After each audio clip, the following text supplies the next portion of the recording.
నేర ప్రవృత్తి ఉన్న సినిమాలకు ప్రభుత్వాలు ఎందుకు ప్రోత్సాహకాలు ఇవ్వాలని సిపిఐ నారాయణ ప్రశ్నించారు.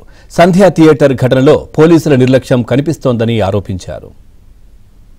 సినిమాలు తీస్తే దగ్గర కోపడరు, కానీ క్రైమ్ అశ్లీలత ఇది ప్రోత్సహిస్తా ఉన్నారు. అందుకే డబ్బులు రావాలి కాబట్టి సరే అది కళాంతని తటాలు పడుకోండి. కానీ ఒక వికృత రూపంలో ఉన్నటువంటి ఒక అశ్లీల ప్రభుత్వం ఉన్నటువంటి ఒక క్రైమ్ నేరపోతున్నటువంటి ఈ సంఘటన తీసుకొని పెద్ద సినిమాలు తీస్తామంటే దాన్ని ప్రోత్సహించాల్సిన అవసరం ఎందుకు వచ్చింది?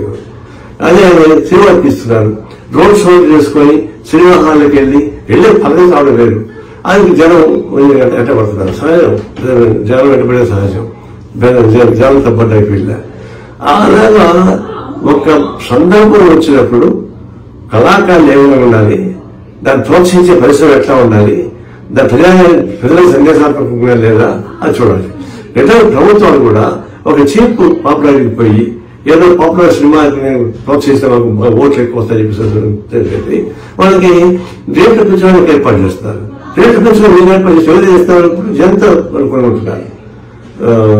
100 రూపాయల టికెట్ 1000 రూపాయలు 20 రూపాయలు పెట్టి మీరే ప్రోత్సహిస్తారక జగన్మోహన్ దోపిడీ.